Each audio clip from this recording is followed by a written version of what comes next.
Hey guys, today we're going to be taking a look at the DC Superheroes Bane from Mattel. This figure is kind of old, and it does show its age in a couple respects, but overall I still think it's a great Bane figure. And if you don't want to spend a ton of money on the Collect and Connect, and you just want a Bane like I did, this is a pretty good alternative. It's not perfect, but it's still a legitimately nice figure. It's from the DC Superheroes line, which was kind of the precursor to DC Universe Classics, kind of like, DC Universe Classics version of Spider-Man Classics, where, like for Marvel Legends, you get what I'm talking about. It was the pre-Marvel Legends, pre-DCUC, and you can tell because the articulation isn't that good, but it still kind of has what you need. And there really isn't much else to it besides the figure itself and the one amazing accessory it comes with. So, it does come with a comic book, but I won't be showing that here because we're talking about the action figure. Probably should have gotten that comic book out just to give you a look, but too late for that. It comes with Osito. Look at this. It comes with Osito! It's fantastic, I love it. The details on Bane's little teddy bear are just so fantastic. If you don't know the story of Bane's teddy bear, when Bane was in prison for the crimes that his father committed, this was his only friend. And he always had it with him. I just love that I have an action figure Osito. It's so cool. So, before I get onto the figure itself, I do want to show you a couple comparisons with other Bane figures or other figures that can go with him. So, to start, here he is with the Dark Knight Rises Bane. So as you can see, the comic Bane is a lot more Bane. And this looks like man that really needs to work out more. Bane! And then here he is with the Batman figure that I feel he works best with. The DC Icons Last Rites Batman. Which to me is just like a generic, really cool looking Batman. As you can see, Bane is in a squat position, but I feel like the scaling really works. I personally really like it. And here he is with another DC Superheroes figure, even though this technically isn't DC Superheroes. This is the precursor to the precursor to the precursor of DC Icons in a way. The Scarecrow, and as you can see, Scarecrow is very, very tall. And for some reason, my biggest problem with the Scarecrow figure is how the hat just pretty much blocks seeing the head in any respect. But this figure is really, really articulated. This one, on the other hand, let's go over that. So, his head is on a ball joint, I believe. It can go up and down a little bit. Go side to side. Really nice hinges on the arms there. You can go full 360 with this one, and I certainly would not advise going a full 360 with this one because he has the tube attached.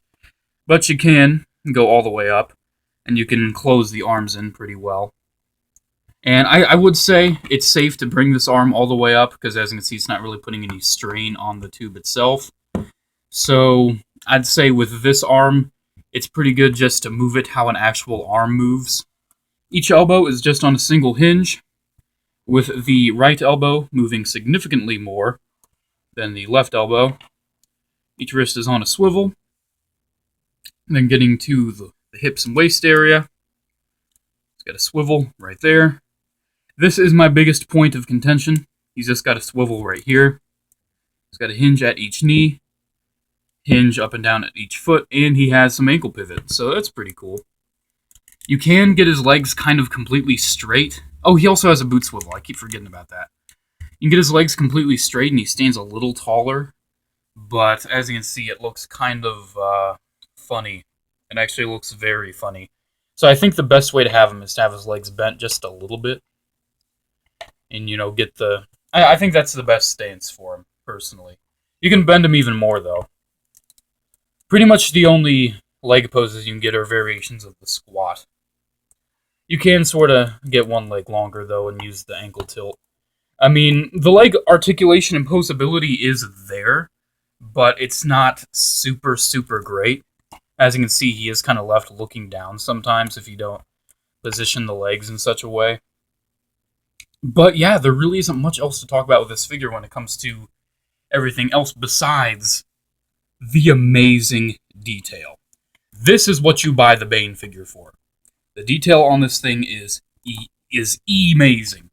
It's not amazing, it's amazing. So getting in right there, oh my god. I mean, just all the veins, the wash they did on his chest.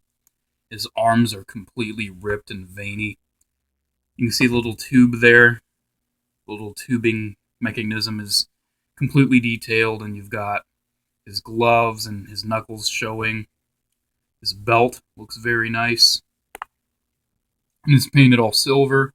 And on the back, they actually sculpted and painted in hair. That is... I can see that being kind of gross for some people, but for me, I feel that is kind of a detail of Bane. He's a kind of hairy guy. So, in the back of his head, too. They've got all the individual little tubes there. Give me a second. There we go. All the little individual tubes, which are individual and kind of connected to the head. He's got the zipper for the mask that goes pretty much all the way around, as you would expect. And one thing that's kind of, like, I would say sort of controversial, he has silver for his mask instead of white. Me personally, I actually prefer this, but I can see how some people would want white. I do believe they have released this figure in different versions. In the same line that my Scarecrow came from, they sold a version of Bane that has like an action, like a waist gimmick, and no osito or comic book. That is actually more expensive than this version, believe it or not. I believe at some point, I don't recall, they also sold a version with camo pants. So if you want like a camo Bane, I guess you could get that. Me personally, I just wanted the black one. So guys, that is pretty much it. That has been my review of the DC Superheroes Mattel Bane. Oh, I like this figure. I like it a lot. It's my favorite pickup of 2016 so far, actually. It's just... I keep messing with it. And it's really great to pose with the DC Icons Batman, in my opinion. You can fudge it to actually get him holding Batman up and then actually having Batman get his back broken. You can fudge it. It's kind of difficult, and you really do have to work with the legs and the arms and the balancing. But you can do it. I will try to have the thumbnail be Bane, breaking Batman's back or something. And you will see if it actually succeeded, depending on if it's actually the thumbnail. So guys, that's pretty much it. Make sure to come like, subscribe, check out my Facebook page if you have a chance. Have a good day, guys. And, Bane. Bane, in prison you see. They sing songs about me. In prison you see. You can shut up. I am the real Bane. I am the Bane in the movie. What are you? You are the Bane in the comic. You merely adopted the dark. I was born in it. Molded. Tom Hardy, I really like you, dude. I really like you. You weren't a bad Mad Max, but your Bane is kind of annoying. I mean, really. Bane! Bane! Bane! Bane!